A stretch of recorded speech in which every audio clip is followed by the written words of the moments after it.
जननीं शारदां देवीं रामकृष्णं जगद्गुरुं पादपद्मे तयसिद्धा প্রণমামি মুহুর্মুহু। স্পিরিচুয়াল অধ্যায়ের মাতৃ অনুধ্যান অনুষ্ঠানে সমস্ত ভক্তজনকে জানাই অনেক অনেক শ্রদ্ধা ও ভালোবাসা। শ্রী শ্রী মা ছিলেন করুণার প্রতিমূর্তি। তাঁর স্নেহের ফল্গুধারায় শুধু সন্ন্যাসী সন্তানের নয়, গৃহী সন্তানেরাও আপ্লুত হয়েছিলেন। এমনই এক সন্ন্যাসী সন্তান স্বামী নির্বাণানন্দজির মাতৃ অনুধ্যানে আমরা সম্পর্কে কিছু কথা আজ আমরা এখানে আলোচনা করব। স্বামী নির্বাণানন্দজি, যিনি মঠের সূর্যি মহারাজ নামেই অধিক পরিচিত ছিলেন, সঙ্গে যোগদান করেছিলেন 1912 খ্রিস্টাব্দে। 1912 থেকে 1984 এই 72 বছর তাঁর সুদীর্ঘ সঙ্গজীবন। সঙ্গে যোগ দেওয়ার কয়েক বছর পর থেকে তাঁর দেহান্ত পর্যন্ত সঙ্গের পরিচালনার ক্ষেত্রে তিনি একটি মুখ্য ভূমিকা গ্রহণ করেছিলেন। সঙ্ঘজননী শিশু মা ও সারদা দেবী তিনি ছিলেন বিশেষ স্নেহ ও আশীর্বাদ ধন্য। শ্রীরামকৃষ্ণের মানসপুত্র স্বামী ব্রহ্মানন্দজিরও তিনি ছিলেন বিশেষ প্রিয়তম সেবক। এছাড়া তিনি শ্রীরামকৃষ্ণের সন্ন্যাসী পার্শ্বদের অনেকেরই শুধু দর্শন লাভ করেননি, তাদের অশেষ স্নেহ সান্নিধ্য তিনি এসেছিলেন।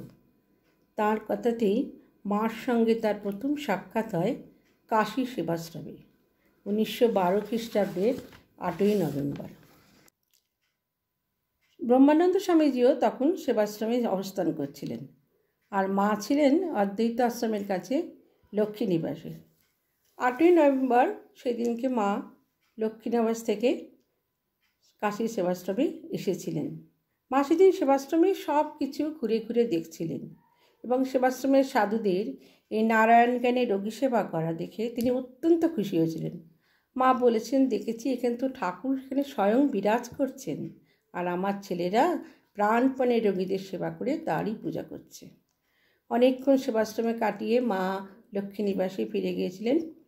কিছুক্ষণ পরেই চারু মহারাজের কাছে, তিনি তখন চারু মহারাজ হচ্ছেন কাশী সেবাশ্রমের অন্যতম প্রতিষ্ঠাতা।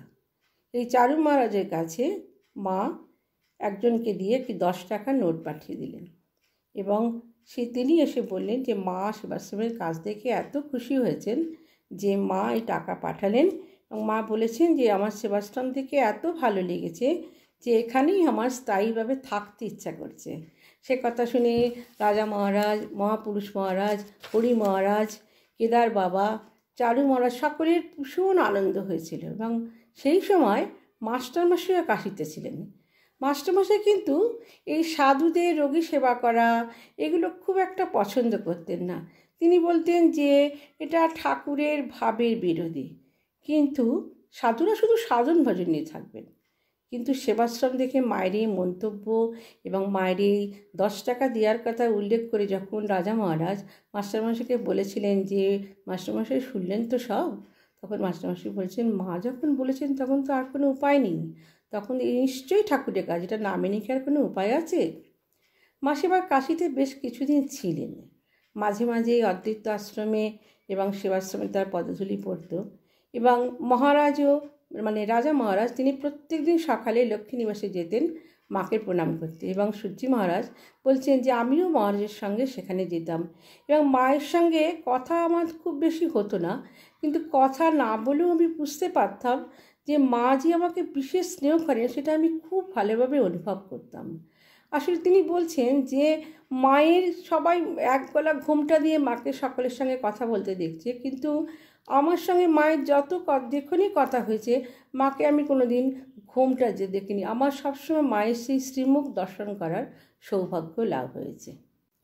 1914 খ্রিস্টাব্দের ডিসেম্বরের শেষে মহারাজের নির্দেশে অর্থাৎ রাজা মহারাজের নির্দেশে সেবাশ্রম থেকে সূর্যি মহারাজ মঠে আসেন। মা তখন উদ্বোধনে। মঠে ফিরে আসার পর মাকে দর্শন করতে তিনি উদ্বোধনে গেছেন। উদ্বোধনে যাওয়ার আগে মাস দুয়েক তিনি বন্যাত্রাণের কাজে কাশী সেবাশ্রম থেকে এসে পশ্চিমবঙ্গে এসেছিলেন এবং পরিশ্রমের ফলে তার শরীরটাও খুব একটু খারাপ হয়ে গিয়েছিল। কিন্তু মায়ের কাছে যখন তিনি গেছেন, মা তাকে দেখেই খুব উদ্বেগ ব্যাকুল স্বরে বলেছেন, বাবা তুমি কী চেহারা করেছো, তোমার শরীর এত খারাপ হয়ে গেছে। তখন মহারাজ বলছেন যে আমি বললাম যে কিছুদিন মা বন্যার কারণে কাজে থাকতে হয়েছে আমাকে, এবং তার জন্য আমার ঠিকমতো খাওয়া দাওয়া হয়নি, শরীরটা হয়তো ওই জন্যই একটু খারাপ লাগছে। তখন মা বললেন, না তো বাবা, তোমার শরীর বেশ খারাপ হয়েছে, তোমাকে তো শরীর ভালো রাখতে হবে, তোমরা ঠাকুরের সন্তান, তোমাদের কত কাজ করতে হবে, তোমার শরীরকে আগে সুস্থ করে নাও, শরীর যদি ঠিক না হয় কী করে চলবে। এবং মঠে ফেরার সময় মা তাকে আবার ওই কথাটি মনে করিয়ে দিলেন যে শরীরটাকে ঠিক রাখতে হবে, যে আমাদের মা যে তার স্নেহ যে কত বড় ভালো, মানে কত বড়, যে তিনি সকলের প্রতি তার কী করুণ দৃষ্টি, যে তিনি সন্তানকে যখন প্রথমে দেখলেন তার শরীরটা খারাপ হয়েছে, তার মনে ভীষণ কষ্ট হল, এবং তারপরেও তিনি সন্তানকে দিয়ে প্রতিশ্রুতি করে নিয়েছেন যে বাবা, যে তুমি তোমার শরীরের উপর যত্ন রাখবে বলো, নাহলে তোমার শরীর খারাপ হলে তোমরা সন্তানের জন্য কাজ, সংসারের এই যে ঠাকুরের যে সেবা কাজ, এই কাজটা তোমরা করবে কী করে। এবং তিনি তখন বললেন মাকে যে হ্যাঁ মা, আমি আমার শরীরের যত্ন রাখবো। তারপরে তিনি মঠ থেকে এই মায়ের ওখান থেকে ফিরে এলেন মঠে, এবং সেইবারে মঠে ফিরে আসার পর তিনি মঠে কয়েক মাস ছিলেন, মহারাজের সেবায় নিযুক্ত। এই সময় কি হলো, মঠে এসে কিছুদিন যাবার পরে তাঁর সূর্যি মহারাজ বলছেন যে আমার তখন কিছুদিন বাদে উত্তরাখণ্ডে গিয়ে তপস্যা করার জন্য প্রবল বাসনা হয়, এবং সেই জন্য তিনি প্রথমে গিয়ে মহাপুরুষ মহারাজের কাছে বলেন। মহাপুরুষ মহারাজের কাছ থেকে অনুমতি তিনি আদায় করেন। এবার তিনি বাবুরাম মহারাজের কাছে গিয়ে অনুমতি চাইতে যান যে তিনি উত্তরাখণ্ডে গিয়ে তপস্যা করবেন। বাবুরাম মহারাজ তো কথাটা শুনে ভীষণ রেগে যান, এবং তিনি তাকে বলেন যে আমি কিছু বলবো না, তুমি আগে মায়ের অনুমতি নিয়ে এসো। তারপর একদিন নির্বাণানন্দজি মাতা সূর্যি মহারাজ তিনি মায়ের কাছে যান গিয়ে অনুমতি চাওয়ার জন্য, এবং মার কাছে গিয়ে তিনি মাকে মিনতি করতে থাকেন যে মা, আমি এরকম উত্তরাখণ্ডে গিয়ে তপস্যা করতে চাই। তখন মার কাছে বলতে মা বলেন, ঠিক আছে বাবা, তুমি এখন তো বসো, এখন একটুখানি এখানে বসে প্রসাদ টসাদ খাও। তারপর তিনি মহারাজকে, মানে সূর্যি মহারাজকে প্রসাদ দিলেন, এবং তিনি খাচ্ছেন আর মা তাকে বোঝাচ্ছেন তপস্যা যাতে না যান। মহারাজ বলছেন আমি চুপ করে আছি, কারণ মায়ের কথাটা আমার ঠিক মনে ধরছে না। মা তখন বললেন যে তুমি আমাকে কথা দাও যে তুমি কোনো কঠোরতা করবে না, এবং মনে হয় যদি কথা না রাখতে পারি, যদি আমার মায়ের প্রতি সত্যের অপলাপ হয়, তার জন্য আমি চুপ করে আছি। অর্থাৎ মহারাজ চুপ করে আছেন। কিন্তু এরকমভাবে আধ ঘন্টা কি 45 মিনিট কেটে গেছে, মা কিন্তু একই কথা বলে যাচ্ছেন যে বাবা তুমি কথা দাও যে তুমি কোনো কঠোরতা করবে না। তখন সূর্যি মহারাজ বলছেন, আমি তখন দেখলাম মা বারবার বলছেন, আর আমার তখন চুপ করে থাকাটাও ঠিক নয়, তাই আমি বললাম হ্যাঁ মা, আমি কোনো কঠোরতা করব না।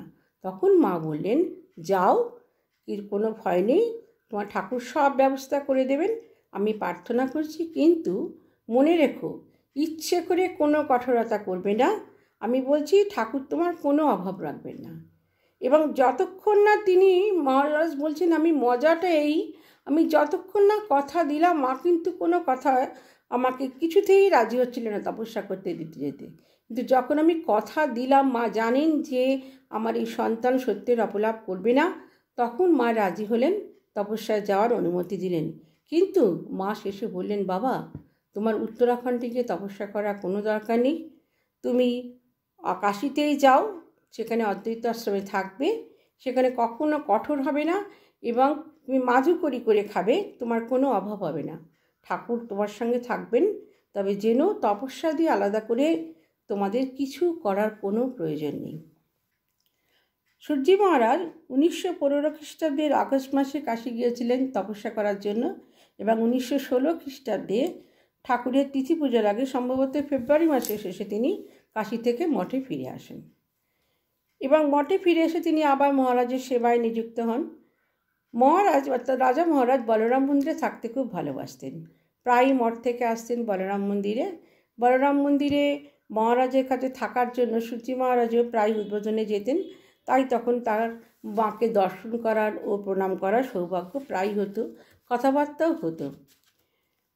এই তিনি বলেছেন যে আমি যে মাকে যখনই দেখেছি তখনই আমার মাকে দেখার সঙ্গে সঙ্গে আমার মনে যে একটা ভাব এসেছে যে মা যেন কথা না বললেও আমাদের আলাদা করে কোনো কথা বলার প্রয়োজন পড়ে না। তাকে দেখলেই একটা এমন আমাদের মনের মধ্যে সম্ভ্রম জাগতো, সমীহ জাগতো, এবং মনে হতো মা যেন আমাদের অন্তরের সব কথাই পড়ে নিচ্ছেন।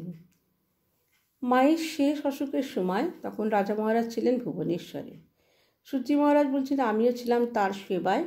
মায়ের মহাসমাধির দিন 1920 খ্রিস্টাব্দের 21শে জুলাই মঙ্গলবার রাত 1:30 নাগাদ তিনি মহারাজের ঘরে ঢুকে দেখছেন যে রাজা মহারাজ একটা আলোয়ানে সারা শরীর ঢেকে ইজি চেয়ারে বসে আছেন, মুখ খুব গম্ভীর।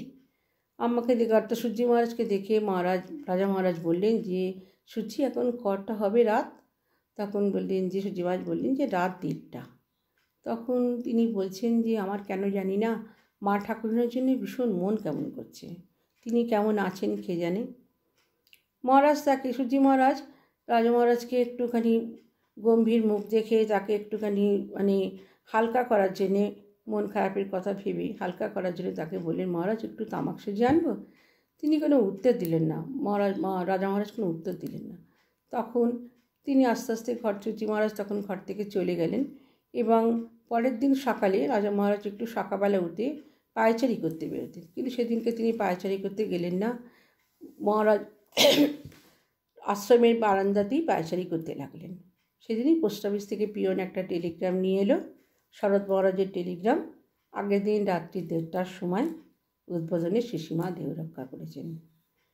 তখন সূর্যি মহারাজের কথায় যে গতকাল আমার তখন মনে পড়ল যে গতকাল প্রায় ওই সময়ই মহারাজের ঘুম ভেঙে জেগে উঠেছিলেন আর বলেছিলেন মায়ের জন্য আমার ভীষণ মন কেমন করছে।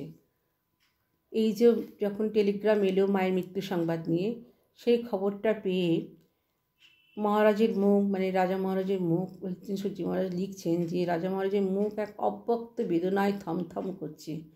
তিনি তখন শুয়ে পড়লেন। খানিক পরে আবার উঠে বসলেন এবং বললেন আমি হবিষ্যি করব। মায়ের শিষ্য যারা আছে তারা 3 দিন হবিষ্যি করবে, কেউ জুতো পরবে না। এই 3 দিন তিনি রাজা মহারাজ কারোর সঙ্গে কথা বলেননি, 12 দিন হবিষ্যান্ন খেয়েছিলেন এবং জুতো ব্যবহার করেননি। একদিন তিনি বললেন এতদিন আমরা পাহাড়ের আড়ালে ছিলাম। সূর্যি মহারাজ তারপরে লিখছেন যে মায়ের শরীর দাহ হয়ে যাওয়ার পর আমি শুনেছি যে মহাপুরুষ মহারাজ ওখানে উপস্থিত সমস্ত সাধু আর ভক্তদের বলেছিলেন যে সতীর শরীরের এক একটা অঙ্গ নিয়ে সারা দেশে 51টি পীঠ গড়ে উঠেছে। সেই সতীর সমস্ত শরীর আজ বেলুড় মঠের মাটিতে মিশে রইল। তাহলেই তোমরা বুঝে দেখো বেলুড় মঠ কত বড় তীর্থ। রাজা মহারাজ বলছেন সূর্যি মহারাজের কথাতে রাজা মহারাজের কাছে রাজা মহারাজ বলেছেন যে মহারাজ বলতেন যে মাকে চেনা বড় শক্ত। ঘোমটা দিয়ে সাধারণ মেয়েদের মতো থাকেন, অথচ তিনি সাক্ষাৎ জগদম্বা। ঠাকুর না চিনিয়ে দিলে আমরাই কি মাকে চিনতে পারতাম? একজন ভক্ত আমাকে অর্থাৎ রাজা মহারাজকে একবার বলেছিলেন, তাকে মা নিজে বলেছিলেন আমি সীতা। জয় মা, জয় মা, জয় মা।